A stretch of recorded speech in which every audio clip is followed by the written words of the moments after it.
shot in 4K ultra high definition. Your number one source for local news. WRAL News. Coverage you can count on.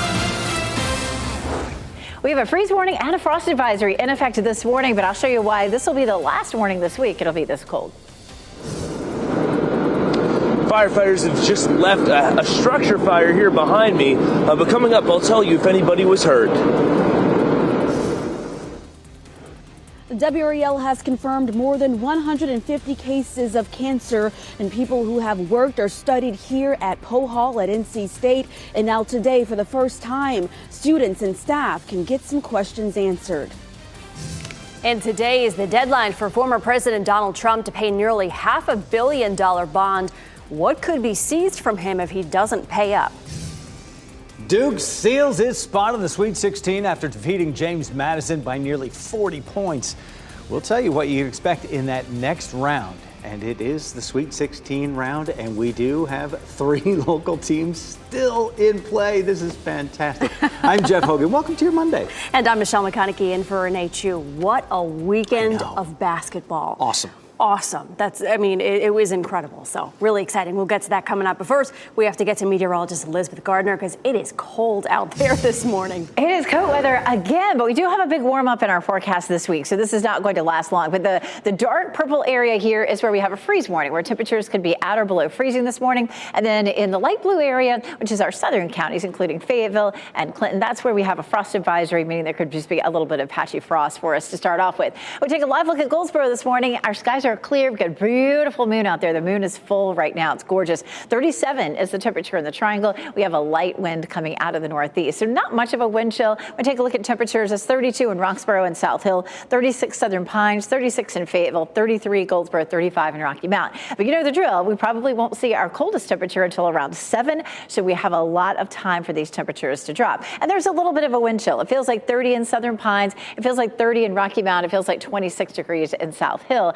The breezier it is, the more uncomfortable it feels, but the less chance that we'll end up seeing freezing or frosty conditions. Our skies are clear this morning, so we have the top of the tower lit in blue. And we take a look at our forecast through the day. Yeah, we're going to stay in the 30s all the way until around 10 a.m. It's going to look like winter, but this afternoon will be more comfortable than yesterday. We'll see sunshine like we did yesterday, but we won't see as much wind, and temperatures will be in the mid 60s. And we do have some rain in the forecast for the middle of the week. We'll go through that coming up. So folks in the Triangle waking up to that frost advisory this morning, and WRAL's Kelsey Coffey joins us live from Page Farms in Wake County. And Kelsey, these farmers, they're up early, right? Working because of those cold temperatures right now. They've got a lot to do. Jeff, this morning, the farmers are already up. We saw them this morning whenever we were coming in just after 4 o'clock. You can see that there's white flowers here behind me, but those will eventually turn into strawberries. And these farmers are already here trying to protect those strawberries as they're trying to grow. So take a look at this video earlier that we shot. The farmers are spraying the flowers this morning, which may sound a little backwards, but they're hoping that the ice will freeze and build up friction to protect their harvests from the ups and downs of this weather. They're concerned about the cold weather because their crops are blooming early. Now we're probably 15 or 20%, and if you lose 20% of your crop, that's a big part of the income. So they're really concerned about making sure that they can keep that income. And the owner of Page Farms, Danny Page, says that they're expecting to see their first strawberries on April 1st, and then they'll open to the public on April 10th. Kelsey Coffey, WRAL News, live in Durham. And we're following some breaking news this morning. A house fire around 2 o'clock this morning in Raleigh happened on Granite Street. Nick Perlin joins us live from the scene in the WRAL Breaking News Tracker. Nick, crews have been investigating there for a few hours. That's right. They've been investigating, and they actually have just left right as we were coming on to air. This fire happened at this home right behind me. I wanted to zoom in a little bit more and show you guys more of the scene, but since firefighters left, it's just really dark. It is hard to really show you what's going on back there, but I can tell you just from looking, you can see major damage to the roof and the front door. Just some quick information that we did learn from firefighters on the scene. We do know that this fire was, the home, was vacant. So luckily nobody was injured during this fire. Firefighters are still trying to figure out who owns this home, and we're still trying to figure that out as well. And of course, they're still trying to figure out what exactly caused this fire. So those are still the questions that we have. Early this morning, we're going to try to get more information, and once we have new information, we'll be sure to update you. Live in Raleigh, Nick Perlin, WRAL News. A man with a gun is still on the run this morning, hours after escaping an arrest in Raleigh. During the struggle to escape, a police officer fired a weapon. This happened at the area of Greencastle Townhomes. It's right off New Hope Church Road. Just after 11 o'clock Sunday morning, that's when police tried to arrest a man, and there was a struggle. The person started to run. The preliminary investigation found the officer fired during this exchange. No one was injured. The bullet holes could be seen in buildings and cars nearby. Raleigh police want you to stay aware and report anything suspicious. NC State students and staff could get some answers today when the university holds its first webinar on Poe Hall. The university closed the building last fall after concerns of heightened rates of cancer in people who worked or studied in that building. And WRAL's Laura Levine joins us live from NC State's campus this morning. Laura, the chancellor, providing an update for us today. Michelle, good morning. As we know, this building here, Poe Hall behind me, has been vacant for months now. So today, for the first time, we will hear from the chancellor in regards to providing updates and answering questions on the timeline and progress of the evaluation of Poe Hall. With this today, students and staff will also get to speak with health experts in this meeting. The university will also provide updates on the school's work with the National Institute for Occupational Safety and Health on its ongoing health hazard evaluation. In November, testing confirmed high levels of cancer-causing chemicals, PCBs, inside. PCBs can cause a wide variety of health issues like respiratory problems, cancers, and developmental issues in children.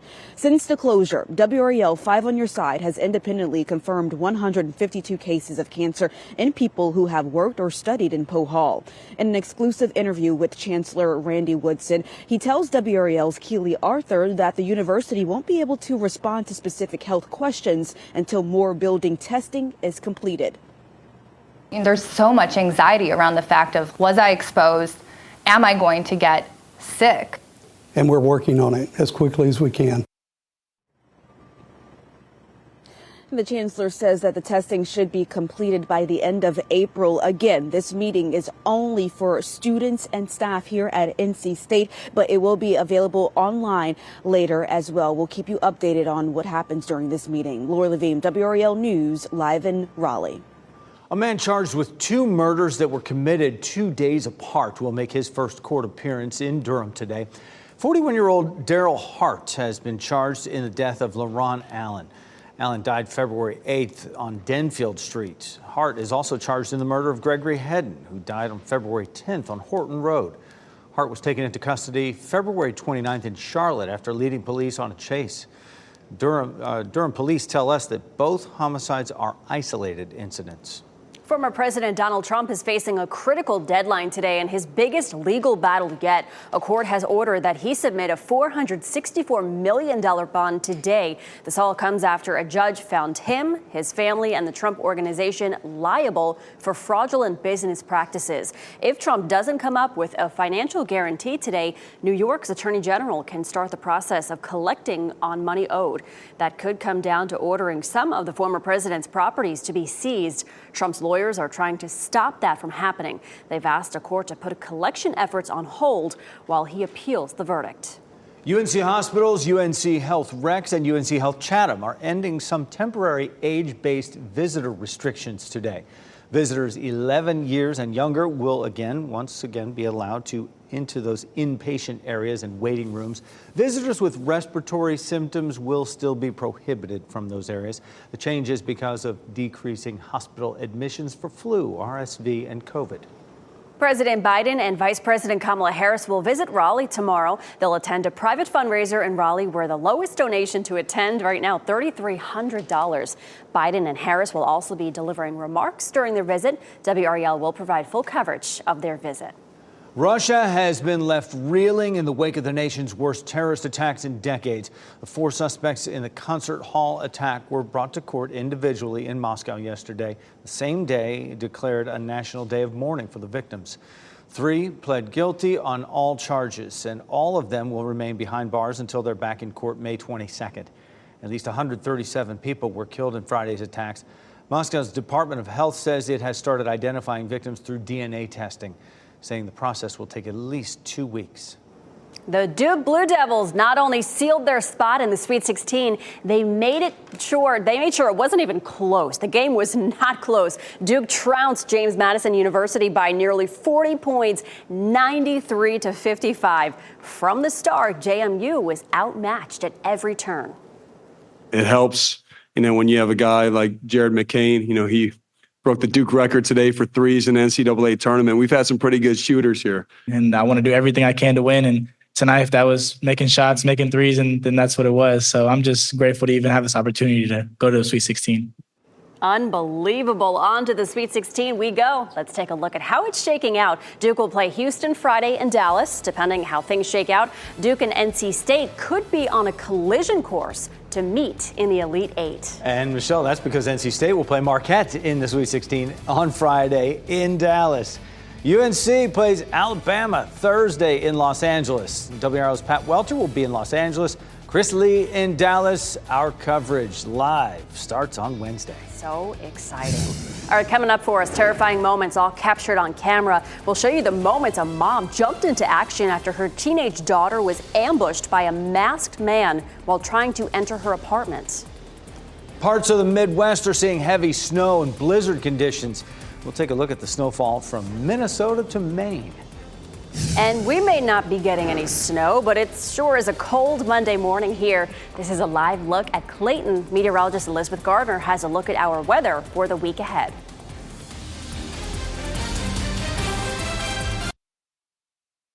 From the WRAL Severe Weather Center, North Carolina's most experienced team of meteorologists.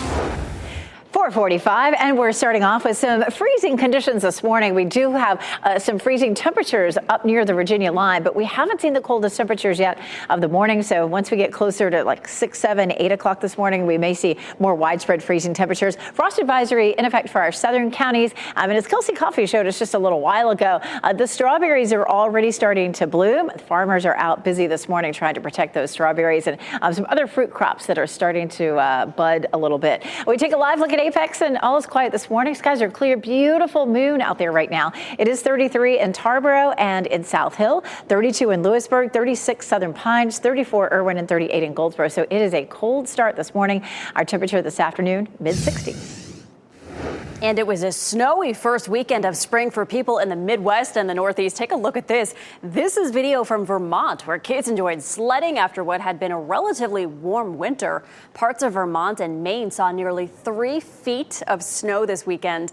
And places including Iowa and Minnesota are also feeling a winter-like blast. At the end of March, Minneapolis and St. Paul could see another 6 inches of snow by tomorrow.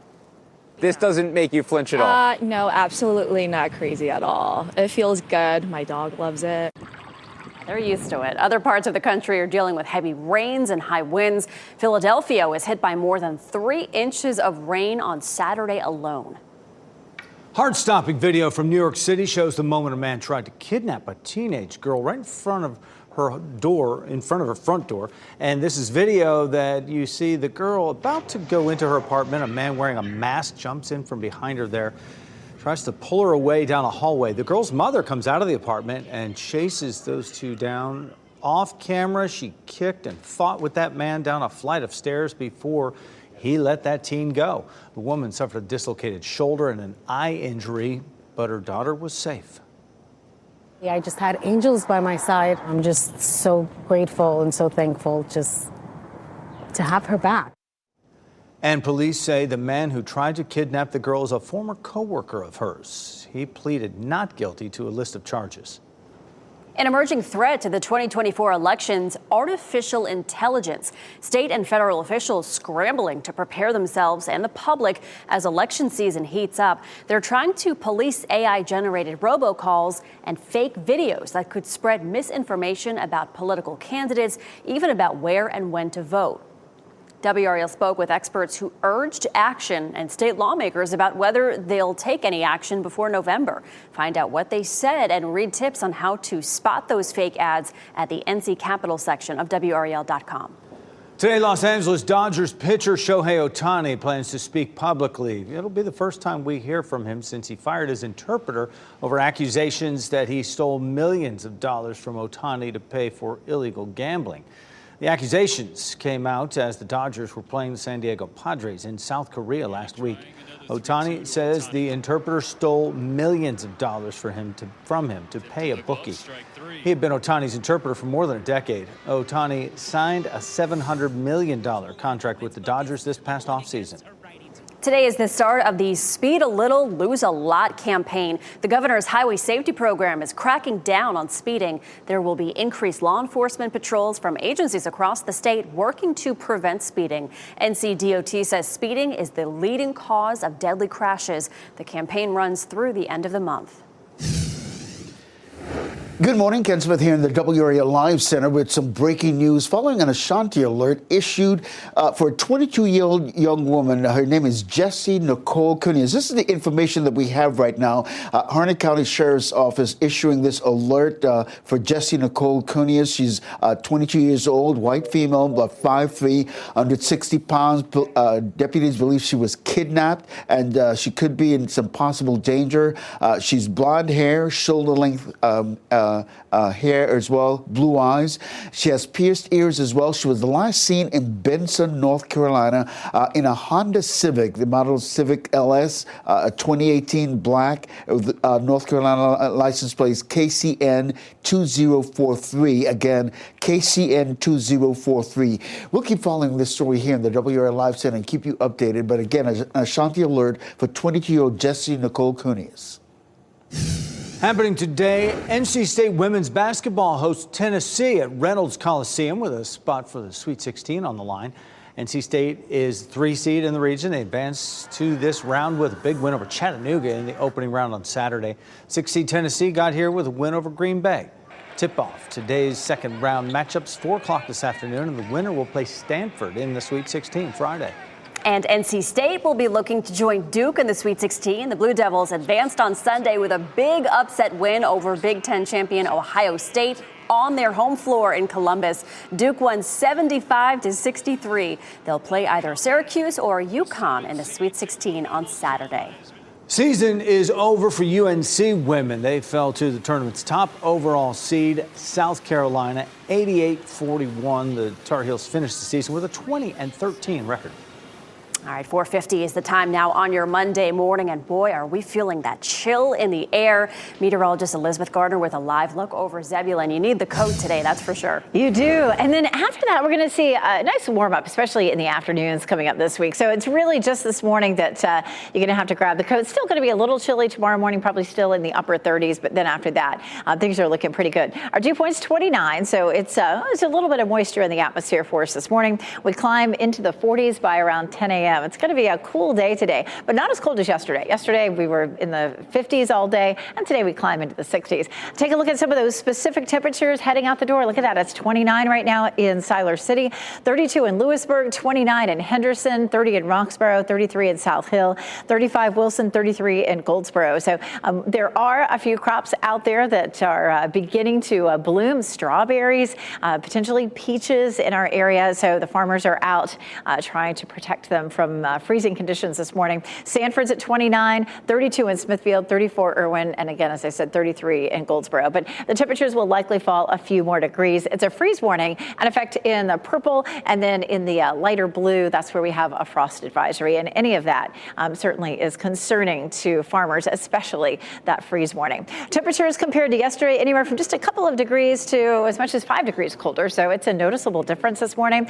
And this afternoon will be just the opposite. It'll be noticeably warmer and less windy. 64 in Raleigh, 63 in Durham, and 65 in Fayetteville. So it should feel very comfortable this afternoon. It was a beautiful day yesterday with all that sunshine. We'll see that. It'll just be a little warmer. 66 is our normal high. So we're pretty close to that all week long. And this is interesting because so often this time of year, it's way up and way down. And this week it's just going to be sort of static for us. It's a little cooler Thursday at 58. That's going to put us almost 10 degrees below normal. But our morning lows really start to warm up. 42 is our normal low. We're a little below that for tomorrow. And then after that, looking at 40s and 50s for the middle of the week and into the weekend. You can see there the blue shaded color contours where temperatures are below normal. We start to warm up a little bit in the middle of the week. That's where we're going to see some rain coming through. And then we get a shot of some cooler temperatures. But looking at the weekend, actually looks pretty mild. Of course, we have a high pollen count for trees, especially that pine pollen is so messy. And we'll take a look at what's coming. This system is producing some strong thunderstorms across parts of Texas and some snow up to the north and west. We'll see rain on Wednesday into Thursday, but it does look like it's going to dry out a little bit for the weekend. And coming up, we're going to walk through Wednesday and Thursday hour by hour, talk about how much rain we may see. But look at this. Talk about a gorgeous weekend, mid to upper 70s with some sunshine. It does look awesome. We'll take it. Afternoons this week get to a good spot. It is spring break season for a lot of folks out there. If you're planning to spend time at this popular North Carolina beach, you could have some issues. We'll explain why the beach at Cape Hatteras is temporarily closed.